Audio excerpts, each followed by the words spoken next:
ஆனால் இளைஞர் மத்தியில் நீங்கள் பார்த்தீங்கன்னா சீமான ஒரு கூட்டம் போடுறாரு, விஜய் ஒரு கூட்டம் போடுறாருன்னா சீமானோடையும் 3 மடங்கு விஜய்க்கு அதிகமாக கூட்டம் போடுது. அது ரசிகர்கள் கூட்டம் லைக் அது ஓட்டாகுமா எனக்கு தெரியல. பட் சீமானும் இப்போ ஒரு மாநாடு வச்சார், அதுக்கும் நல்ல கூட்டம் வந்துச்சு. அது கண்டிப்பாக நம்ம ஒன்றும் பண்ண முடியாது. அதெல்லாம் பார்த்தா கொஞ்சம் ஒரு மாதிரி தான் இருக்குது. நம்ம இளைஞர் கூட்டம் இப்படியா இருக்குது அப்படின்ற மாதிரி இருக்குது அதை பார்க்குறதுக்கு. நம்ம கூட்டத்தில் பார்த்தாலே உங்களுக்கு தெரியும் அவங்க சீமான் போடுற கூட்டம் எப்படி இருக்குது, அங்கே உட்கார ஜனங்க எப்படி இருக்காங்க, இங்கே இருக்கவங்க எப்படி பிஹேவ் பண்ணுறாங்க, அதெல்லாம் பார்த்தா நமக்கு தெரியும். ஆப்வியஸ்லி கூட்டம் அதிகமாக தான் இருக்கும். எனக்கு போக எனக்கு தெரிஞ்ச அந்த கூட்டம் குறைய சான்ஸ் இருக்குது. எலெக்ஷன் முடிஞ்சதுன்னா அதோட ரிசல்ட் தெரியும். இவரே என்ன பண்ணுவார் தெரியல. எலெக்ஷன் பக்கத்தில் வரும்போது இவரே ஒரு தனியாக தான் நிற்பாரா இல்லை சேர்ந்து நிற்பாரா, அந்த கருத்துக்கள் மாறும்னு நினைக்கிறேன். ஆனால் இவங்க வர கூட்டங்களை பார்த்தா எனக்கு அப்படி தெரில. இவங்களுக்கு அங்கே என்ன நடக்குதுன்னு தெரில. கொள்கை தலைவர் யாருன்னு கேட்டால் சொல்ல தெரில, கொள்கை என்னன்னு கேட்டால் சொல்ல தெரில. ஸோ அரசியல் டிபெண்ட் பண்ணி இந்த கூட்டம் மாறுமா அப்படின்னு தெரில. ஆனால் இங்கே இருக்கவங்க வந்து தமிழ்நாடு ஃபியூச்சர் டிசைட் பண்ண போகிறாங்கன்னு நினச்சா கொஞ்சம் கவலையாக இருக்குது. மக்கள் வந்து 500 ரூபா 200 ரூபா வாங்கிட்டு ஓட்டு போடுறாங்க சரிங்களா. தங்கம் மோதிரம் இந்த மாதிரி கொடுத்தா போவாங்க. ஏன் வந்து சீமானுக்கு ஓட்டு போடணும்னு நீங்கள் நினைக்கிறீங்க? ஏன்னா அவர் எதுவும் தரப்போகிறது கிடையாது. அவர் வந்து வருங்காலத்தை பற்றி யோசிக்கிறாரு. மக்கள் வந்து இன்னைக்கு எனக்கு என்ன கிடைக்கும், இப்போ நீ என்ன கொடுப்பங்கிற அந்த மைண்ட் செட் இருக்கும்.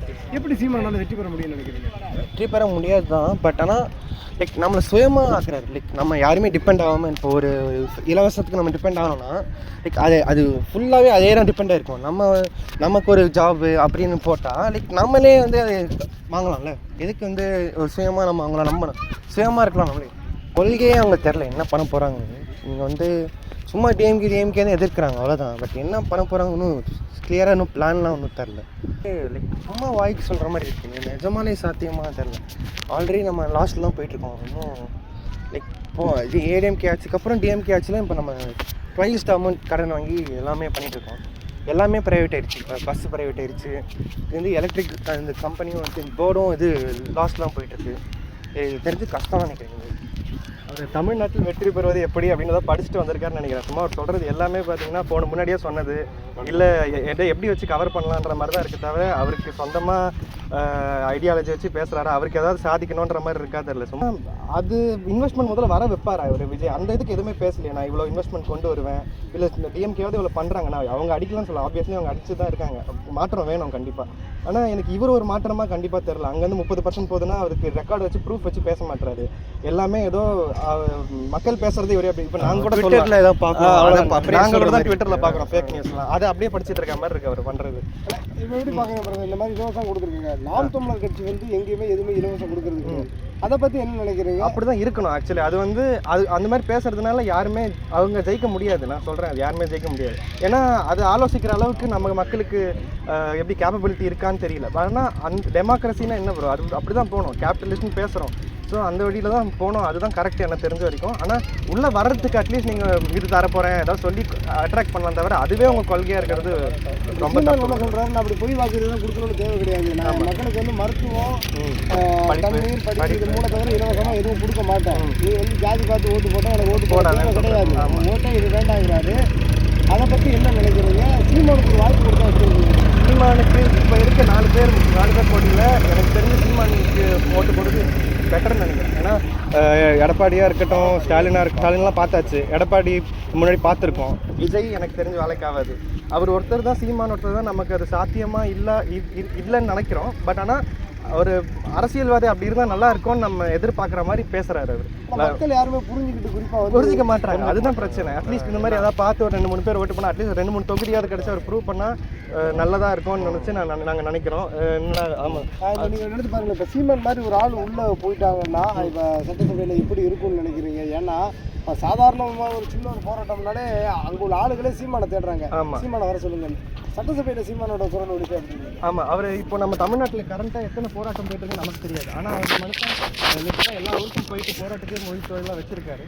ஸோ அவர் மாதிரி ஒரு குரல் பார்லிமெண்ட்டில் இருந்துச்சுன்னா கண்டிப்பாக அவர் மட்டமாவது இல்லை, அவர் கூட 2-3 பேர் இருந்தால் கண்டிப்பாக நமக்கு சப்போர்ட்டாக இருக்கும். அவரோட கொள்கை நமக்கு ஹெல்ப் பண்ணோம். அங்கே போயிட்டு கண்டிப்பாக அது அவருக்கு இன்னொரு வாய்ப்பு கொடுக்கும். அடுத்த எலெக்ஷனில் பெரிய வாய்ப்பு கொடுக்கும். கண்டிப்பாக ப்ரூவ் பண்ணுவார்னு நினைக்கிறேன். எந்த இலவசமும் கொடுக்கல, எந்த ஒரு கவர்ச்சி திட்டமும் இல்லாத ஒரு இதுதான் நாம் தமிழர்.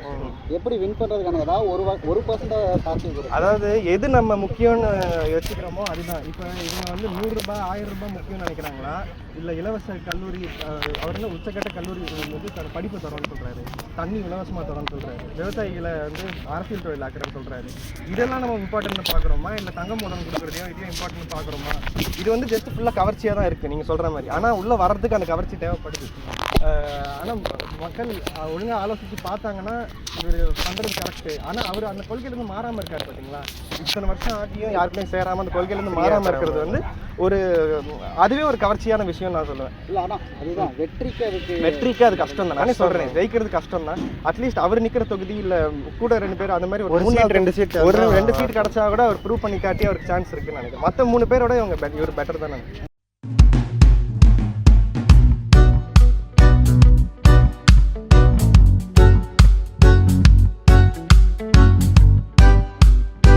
மண்டையிலையும் இருக்கு. 10 வரைக்கும் விலைவாசியும் ஏற்றி விட்டுட்டாங்க. இப்போ விஜய் வந்தாருன்னா கடன் வாங்காமல் எப்படி இதெல்லாம் பண்ணுவார்? அண்ட் இந்த இது தாய்மாமன் திட்டம்னு சொன்னாங்களா, இது ஏற்கனவே ஜெயலலிதா தாலிக்கு தங்கம் அப்படின்னு சொல்லிட்டு இது எல்லாமே கொண்டு வந்திருக்காங்க. அது இப்போ என்ன ஆச்சு? அந்த ஸ்கீமு இப்போ ஆக்டிவேட்டில் இருக்கா என்ன ஏதுன்றது அதெல்லாம் பார்த்துட்டு தான் பண்ண முடியும். அவர் வந்து ஈஸியாக சொல்லிடலாம், சொன்னதை கூட இப்போவும் சரி எப்போவும் சரி சொன்னதெல்லாம் செய்ய முடியுன்றதெல்லாம் சான்ஸ் இல்லை. இப்போ விஜய் சொல்கிறாருன்னா அதுக்கு சாலிடாக அவரால் என்ன முடியும், அவர் இன்கேஸ் இஃப் இஸ் கேப்பபிள் அப்படின்றத நம்ம பார்க்கணும். பெண்கள் ஃபுல்லாகவே வந்து கிங் பஸ் மட்டும் விட்டு பெண்களை கஷ்டப்படுத்துகிறாங்க. தமிழ்நாடு ஃபுல்லாக பெண்கள் வந்து ஃப்ரீயாகவே எங்கே வேணாலும் போயிட்டு வரலாம் அப்படின்றது இது சாத்தியம்னு நினைக்கிறீங்களா? ரொம்ப கஷ்டம் தான். ஏன்னா டிரான்ஸ்போர்ட் டிபார்ட்மெண்ட் லாஸ்ட் தான் போயிட்டுருக்கு. நான் இனிஷியலாக காலேஜ் படிக்கும்போது டிரைவர்ஸ் கூட இனிஷியலாக பேசியிருக்கேன். அவங்களும் டிரான்ஸ்போர்ட் டிபார்ட்மெண்ட் ரொம்ப இதெல்லாம் அனுபவிக்கிறேன். இதுக்கு நடுவில் ரீசெண்டாக அவங்களுக்கு பென்ஷன் கிடைக்கலன்ற நியூஸஸும் வந்து போகுது. இப்போ வந்து என்னென்னா இப்போ பிங்க் பஸ் விட்றாங்கல்ல, பிங்க் பஸ் விட்டுறதுனாலையும் இப்போ கரண்ட்டாக இருக்க பொலிட்டீஷியன்ஸை எக்கத்தரமாக பேசுகிறாங்க லேடிஸை, அதுவும் பார்க்கணும். அண்டு அவங்களும் ஃப்ரீயாக போகல, ஓகே, அவங்களும் காசு கொடுத்து தான் வர்றாங்க. ஃப்ரீன்னு கொடுத்துட்டு அப்புறம் ஃப்ரீயாக போகிறீங்கன்னா அதுவும் தப்பாக இருக்குது. அண்டு அவங்களும் இப்போ எனக்கு தெரிஞ்சு நிறைய லேடிஸ் ஏர்ன் பண்ண ஆரம்பிச்சிட்டாங்க. முக்கியமாக சென்னையில் வச்சுக்கோங்க, சென்னையில் எல்லாம் வந்து ஏர்ன் பண்ணுற லேடிஸ் தான். பின்ன எதுக்கு பிங்க் பஸ் விடணும்? ஏன்னா வேலிட். ஏன்னா இன்னொன்று பிங்க் பஸ் கூட புது பஸ்ஸஸில் அதெல்லாம் விடுறதில்ல, பழைய ரொம்ப டேமேஜ் ஆன வண்டியில் தான் விடுறாங்க. அதுக்கு மக்கள் சண்டை போட்டு போகிறது இது எல்லாமே இருக்குது. ஸோ அதனால் வந்து பிங்க் பஸ் விட்றாங்கன்னா இன்னும் கொஞ்சம் யோசிக்கணும். டிரான்ஸ்போர்ட் டிபார்ட்மெண்ட்டல் லாஸ் வந்து கொண்டு வரது மூலமாக இவங்க அச்சீவ் பண்ணுறாங்கன்னா அது குட். பட் இருக்கிற லாஸஸ் இன்னும் பேர்டன் அதிகமாகிட்டே போனாங்கன்னா இன்னும் கஷ்டம் தான். தமிழ்நாடு ப்ரொடெக்ஷனே இல்லை, ப்ரொடெக்ஷன் கொடுக்குறதா என்னோட வேலை அப்படின்னு விஜய் சொல்லியிருக்காரு. அது வந்து ஓகே 50-50 ஒத்துப்பேன் நான். ஏன்னா ப்ரொடெக்ஷனே இல்லைன்னா இன்னும் க்ரைம் ரேட் ஏறி இருக்கும்.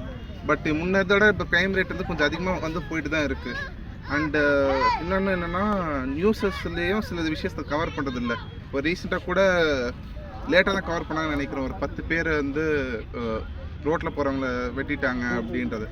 அண்ட் இன்னும் ரீசெண்டாக வேற ஒரு கேஸ் குழந்தைக்கெல்லாம் நிறைய ஆச்சு. கவர்மெண்ட் இன்னும் மானிட்டர் எடுக்கணும், பண்ணணும். சென்னையை தாண்டினும் நிறைய இடத்துல இந்த மாதிரி பண்ணால் பெட்டராக இருக்கும், கம்மி பண்ணலாம். கொள்கையே அவங்க தெரில என்ன பண்ண போகிறாங்கன்னு. நீங்கள் வந்து சும்மா டிஎம்கேன்னு எதிர்க்கிறாங்க அவ்வளோதான். பட் என்ன பண்ண போகிறாங்க இன்னும் கிளியராக இன்னும் பிளான்லாம் ஒன்றும் தெரில. எப்படி பார்க்குறீங்க இந்த மாதிரி வந்து இப்போ நேற்று வந்து அறிவிப்பு போட்டிருக்காரு, பெண்களுக்கு பாதுகாப்பு இல்லாத இது பண்ண போகிறோம், பெண்கள் வந்து தமிழ்நாடு ஃபுல்லாக சுற்றுப்பயணம் செய்யலாம், எங்கே வேணாலும் போகலாம், அதுக்கு வந்து காசு எதுவும் கொடுக்க வேண்டாம், திமுக ஆட்சி மாதிரி நீங்கள் வந்து ஒரு பஸ்ஸு பார்த்து பிங்க் பஸ் பார்த்து ஏற வேண்டான்ருக்காங்க, தங்கம் மோதிரம் கொடுக்க போகிறேன் அப்படின்னு சொல்லியிருக்காரு, 2500 கொடுக்க போகிறேன்ருக்காரு, 6 சிலிண்டர் ஒரு குடும்பத்துக்கு வருஷத்துக்கு கொடுக்க போகிறேன்ருக்காரு. இதை பற்றி என்ன நினைக்கிறீங்க? இதெல்லாம் சாத்தியம் நினைக்கிறீங்களா? இது வந்து லைக் சும்மா வாய்க்கு சொல்கிற மாதிரி இருக்குது, நிஜமானே சாத்தியமாக தெரில. ஆல்ரெடி நம்ம லாஸ்ட்டில் தான் போயிட்டுருக்கோம். இன்னும் லைக் இப்போது இது ஏடிஎம்கே ஆட்சிக்கு அப்புறம் டிஎம்கே ஆட்சியில் இப்போ நம்ம ப்ரைஸ்ட் அமௌண்ட் கடன் வாங்கி எல்லாமே பண்ணிகிட்ருக்கோம். எல்லாமே ப்ரைவேட் ஆகிடுச்சு. பஸ்ஸு ப்ரைவேட் ஆகிடுச்சு. இது வந்து எலக்ட்ரிக் இந்த கம்பெனியும் வந்து போர்டும் இது லாஸ்ட் தான் போயிட்டுருக்கு. இது தெரிஞ்சு கஷ்டம் நினைக்கிறேன். அவர் தமிழ்நாட்டில் வெற்றி பெறுவது எப்படி அப்படின்னு தான் படிச்சுட்டு வந்திருக்காருன்னு நினைக்கிறேன். சும்மா அவர் சொல்கிறது எல்லாமே பார்த்தீங்கன்னா முன்னாடியே சொன்னது இல்லை, எப்படி வச்சு கவர் பண்ணலான்ற மாதிரி தான் இருக்குது தவிர அவருக்கு சொந்தமாக ஐடியாலஜி வச்சு பேசுகிறாரு, அவருக்கு ஏதாவது சாதிக்கணுன்ற மாதிரி இருக்கா தெரியல. சும்மா அவர் வந்து ஒரு பவர் பொசிஷன், அவர் படங்களே நம்ம பார்த்தா அப்படி தான் இருக்கும், மாஸா சீன் போட்டுட்டு அந்த மாதிரி அதுதான் இங்கேயும் வந்து பண்ணிருக்க மாதிரி தான் எனக்கு தெரியுது. லைக் அங்கே பண்ணுறது தான் இங்கே வந்து பண்ணுறாரு. ஸோ எனக்கு ஆட்சி பண்ண இல்லை, அவ்வளோதான். இந்த ஸ்கீம் பற்றிலாம் நீங்கள் ரொம்ப இந்த மாதிரி ஃப்ரீ கொடுத்து நம்ம நிறைய ஸ்டேட் கெட்டு போனதை பார்த்துருக்கோம். பக்கத்தில் கர்நாடகா இருக்கட்டும், எதுவாக இருக்கட்டும், கேரளாவாக இருக்கட்டும், எங்கே பார்த்தாலுமே வந்து ஃப்ரீயாக கொடுத்து நம்ம இப்போ தமிழ்நாட்டிலையுமே அது அதிகமாகிட்டு இருக்குது. இப்போ எனக்கு தெரிஞ்ச காம்படிஷனில் ரொம்ப அதிகமாகிட்டே போகுதுன்னு நினைக்கிறேன் இந்த ஃப்ரீயாக கொடுக்குறதுன்றது. அது முடிஞ்ச வரைக்கும் கம்மி பண்ணுறது தான் பெட்டர். இப்போ நம்ம ஆல்ரெடி இவ்வளோ கடனில் இருக்கோம் இந்த ஆட்சியில்.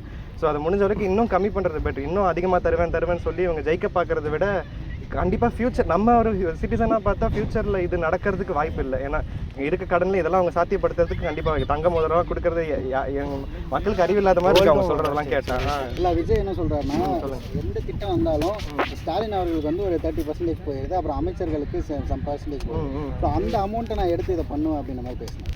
இப்போ அந்த இது கரெக்டு தான். பிகாஸ் இங்கே வர இன்வெஸ்ட்மெண்ட் நிறையவே இவங்க கமிஷன் அடிக்கிறதுனால மற்ற ஊருக்கு போயிட்டு இருக்குது, அது நடக்குது. ஆனால் அது இன்வெஸ்ட்மெண்ட் முதல்ல வர வைப்பார் அவர் விஜய். அந்த இதுக்கு எதுவுமே பேசலையே, நான் இவ்வளோ இன்வெஸ்ட்மெண்ட் கொண்டு வருவேன், இல்லை இந்த டிஎம்கேவாவது இவ்வளோ பண்ணுறாங்கன்னா அவங்க அடிக்கலாம்னு சொல்லலாம். ஆப்வியஸ்லி அவங்க அடிச்சு தான் இருக்காங்க, மாற்றம் வேணும் கண்டிப்பாக. ஆனால் எனக்கு இவர் ஒரு மாற்றமாக கண்டிப்பாக தெரில. அங்கேருந்து 30% போகுதுன்னா அதுக்கு ரெக்கார்டு வச்சு ப்ரூஃப் வச்சு பேச மாட்டாரு. எல்லாமே ஏதோ மக்கள் பேசுறது இவரே அப்படி. இப்போ நாங்கள் கூட ட்விட்டரில் ஏதோ பார்க்குறோம், நாங்கள் தான் ட்விட்டரில் பார்க்குறோம் ஃபேக் நியூஸ்லாம், அதை அப்படியே படிச்சுட்டு இருக்க மாதிரி இருக்கு அவர் பண்ணுறது.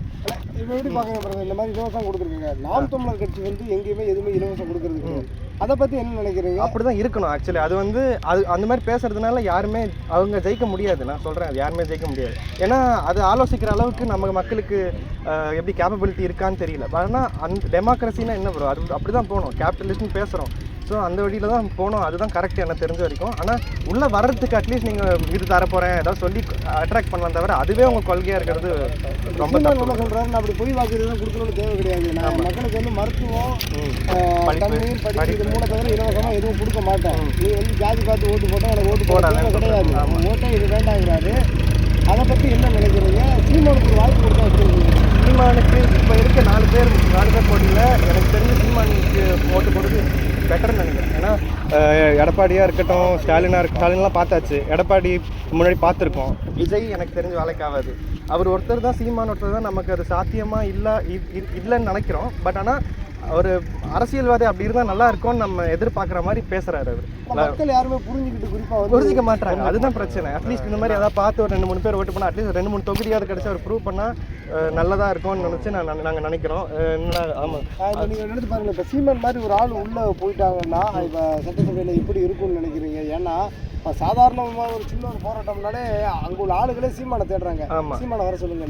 சட்டசபையில் சீமானோட குரல் ஒழிக்க அப்படின்னு. ஆமாம், அவர் இப்போ நம்ம தமிழ்நாட்டில் கரண்ட்டாக எத்தனை போராட்டம் போயிட்டு இருக்கு நமக்கு தெரியாது. ஆனால் அவர் மனுஷன் எல்லா ஊருக்கும் போயிட்டு போராட்டத்தையும் மொழி தொழிலாக வச்சிருக்காரு.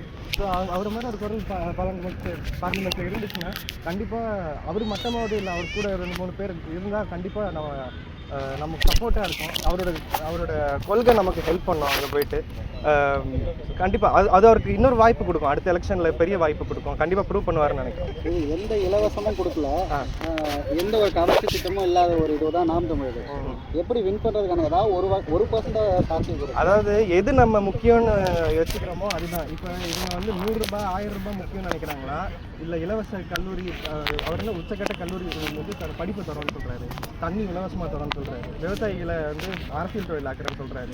இதெல்லாம் நம்ம இம்பார்ட்டன்ட் பார்க்குறோமா, இல்லை தங்கம் மூலம் கொடுக்குறதையும் இதையும் இம்பார்ட்டன்ட் பார்க்குறோமா? இது வந்து ஜஸ்ட் ஃபுல்லாக கவர்ச்சியாக தான் இருக்குது நீங்கள் சொல்கிற மாதிரி. ஆனால் உள்ளே வர்றதுக்கு அந்த கவர்ச்சி தேவைப்படுது. ஆனால் மக்கள் ஒழுங்காக ஆலோசித்து பார்த்தாங்கன்னா இவர் பண்ணுறது கரெக்டு. ஆனால் அவர் அந்த கொள்கையிலேருந்து மாறாமல் இருக்கார் பார்த்தீங்களா?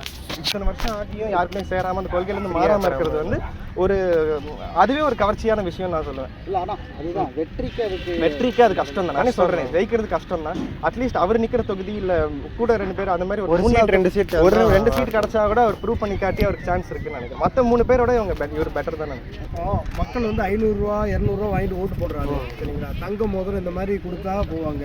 ஏன் வந்து சீமானுக்கு ஓட்டு போடணும்னு நீங்கள் நினைக்கிறீங்க? ஏன்னா அவர் எதுவும் தரப்போகிறது கிடையாது. அவர் வந்து வருங்காலத்தை பற்றி யோசிக்கிறாரு. மக்கள் வந்து இன்னைக்கு எனக்கு என்ன கிடைக்கும், இப்போ நீ என்ன கொடுப்போங்கிற அந்த மைண்ட் செட் இருக்கு. எப்படி சீமானால வெற்றி பெற முடியும்னு நினைக்கிறீங்க? வெற்றி பெற முடியாது தான். பட் ஆனால் லைக் நம்மளை சுயமாக ஆக்குறாரு. லைக் நம்ம யாருமே டிபெண்ட் ஆகாமல் இப்போ ஒரு இலவசத்துக்கு நம்ம டிபெண்ட் ஆகணும்னா லைக் அது ஃபுல்லாகவே அதே தான் டிபெண்டாக இருக்கும். நமக்கு ஒரு ஜாபு அப்படின்னு போட்டால் லைக் நம்மளே வந்து அதை வாங்கலாம்ல. எதுக்கு வந்து ஒரு சுயமாக நம்ம அவங்கள நம்பணும், சுயமாக இருக்கலாம் நம்மளே. ஆனால் இளைஞர் மத்தியில் நீங்கள் பார்த்தீங்கன்னா சீமான ஒரு கூட்டம் போடுறாரு, விஜய் ஒரு கூட்டம் போடுறாருன்னா சீமானோடையும் 3 மடங்கு விஜய்க்கு அதிகமாக கூட்டம் போடுது. அது ரசிகர்கள் கூட்டலாம். லைக் அது ஓட்டாகுமா எனக்கு தெரியல. பட் சீமானும் இப்போ ஒரு மாநாடு வச்சாரு, அதுக்கும் நல்ல கூட்டம் வந்துச்சு. நீங்கள் எப்படி இதை பார்க்குறீங்க? இந்த மாதிரி இப்போ விஜய் ஒரு கூட்டம் இருக்குது, சீமான் கூட்டம் இருக்குதுன்னா அதிகமான கூட்டங்கிறது விஜய் சைடு தான் இருக்குது. அது கண்டிப்பாக நம்ம ஒன்றும் பண்ண முடியாது. அதெல்லாம் பார்த்தா கொஞ்சம் ஒரு மாதிரி தான் இருக்குது. நம்ம இளைஞர் கூட்டம் இப்படியா இருக்குது அப்படின்ற மாதிரி இருக்குது அதை பார்க்குறதுக்கு. நம்ம கூட்டத்தில் பார்த்தாலே உங்களுக்கு தெரியும் அவங்க சீமான் போடுற கூட்டம் எப்படி இருக்குது, அங்கே உட்கார ஜனங்க எப்படி இருக்காங்க, இங்கே இருக்கவங்க எப்படி பிஹேவ் பண்ணுறாங்க, அதெல்லாம் பார்த்தா நமக்கு தெரியும். ஆப்வியஸ்லி கூட்டம் அதிகமாக தான் இருக்கும். எனக்கு போக எனக்கு தெரிஞ்ச அந்த கூட்டம் குறைய சான்ஸ் இருக்குது.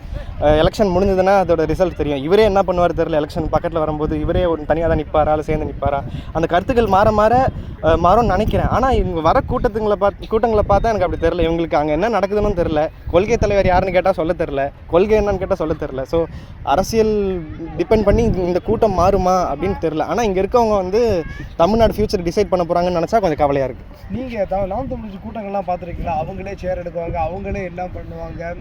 குழந்தை முதல் வந்து எல்லாருமே அதையே பண்ணுவாங்க. அந்த அந்த அந்த கட்டமைப்பை எப்படி பார்க்குறீங்க? அந்த சொல்கிறியா சிவிக் சென்ஸ் சொல்கிறேன். அதான் அந்த கட்சிக்குள்ள ஒரு ஸ்ட்ரக்சர்னு இருக்குது பார்த்தீங்களா, அந்த இந்த வச்சு ஒரு கட்சினா இப்படி இருக்கணும் அப்படின்னு சொல்லி ஒரு எடுத்துக்காட்டாக இருக்காங்க. அதை பார்க்க வந்து ரொம்ப சந்தோஷமாக இருக்குது. இங்கே பார்த்தீங்கன்னா உங்கள் ஸ்ட்ரக்சர் என்னன்னே புரியல. இப்போ நீங்கள் டிவிக்கெல்லாம் பார்த்தீங்கன்னா யார் கண்ட்ரோல் பண்ணுறாங்க, கீழே வேலை செய்கிறவங்க யார், அந்த ஸ்ட்ரக்சர்ன்றது அவங்க சிவிக் சென்ஸ் என்ஃபோர்ஸ் பண்ணி அதை தான் முதல் கட்டமாக வச்சு அவங்க வேலை பார்க்குறாங்க. அது ரொம்ப சந்தோஷமாக இருக்குது அந்த மாதிரி விஷயங்களை பார்க்கும்போது. ஓகே, ப்ராமிசிங்காக ஒரு கட்சி இருக்குது கூட அப்படின்னு ஒரு நம்பிக்கை வருது.